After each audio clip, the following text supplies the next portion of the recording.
Hi friends, வாங்க இன்றைக்கி எதை பற்றின வீடியோனா பாருங்கள். எங்களோட லஞ்ச் தாங்க இது. பார்த்திங்கன்னா மீன் குழம்புங்க, கவலை மீன் குழம்பு. பார்த்திங்கன்னா எவ்வளோ சட்டி ஃபுல்லாக வச்சுருக்கேன் பாருங்கள். இப்படி வச்சா தாங்க எங்களுக்கு நல்லா திருப்தியாக சாப்பிட முடியும். கொஞ்சமாக என் கைக்கு வரவே வராது. எப்போவுமே நிறைய தாங்க பண்ணுவேன். ஏன்னா எங்கள் அம்மாவும் அப்படி தான் பண்ணுவாங்க. அதை பார்த்து வளர்ந்ததுனால எனக்கு அது கொஞ்சமாக செய்ய வராது. எனக்கு எது எடுத்தாலும் சட்டி ஃபுல்லாக தான் வைப்பேன். பாருங்கள், செம்ம டேஸ்ட்டுங்க. குழம்பு வேறு லெவலில் வந்திருக்குங்க. 1 கிலோ மீனும் போட்டு குழம்பு வச்சுருக்கேன். தேங்காய் மாங்காய்லாம் போட்டு செம்ம டேஸ்ட்டாக வந்து அமைஞ்சு போச்சுங்க குழம்பு. திடீர்னு பார்த்தீங்கன்னா எப்போ வைக்கிறது தான் சில நேரம் வந்து இன்னும் டேஸ்ட்டாக வந்துடுது. அது எப்படின்னு தெரியல. அப்புறம் பாருங்கள், இது மீன் குழம்பு வைக்கும்போது எப்போவுமே வந்து புளி கொஞ்சம் நம்மளுக்கு அதிகமாக இருக்கிற மாதிரி டேஸ்ட் பண்ணுங்கள்.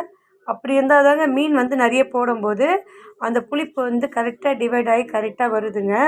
அப்போ தான் வேறு லெவலில் இருக்குங்க. சுட சுட சாப்பாடு, மீன் குழம்பு. பாருங்கள், எல்லாத்துக்கும் இன்றைக்கி சாப்பாடு வந்து ரொம்ப நாளைக்கு அப்புறம் குக்கரில் வச்சுருக்கேன். எப்போவுமே குக்கரில் வைக்க மாட்டேங்க.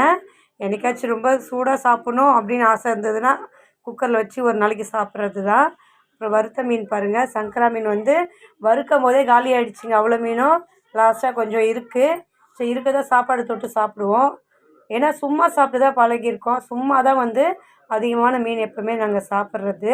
மீதி 1, 2 இருந்ததுன்னா தொட்டுக்க வச்சுப்போம். அப்படி இல்லைனாலும் சும்மாவே சாப்பிட்ருவோங்க. வேறு லெவலில் இருக்குங்க. ஓகே ஃப்ரெண்ட்ஸ், பிடிச்சிருந்தா லைக் பண்ணுங்கள், ஷேர் பண்ணுங்கள், கமெண்ட் பண்ணுங்கள், முக்கியமாக சப்ஸ்கிரைப் பண்ணுங்கள்.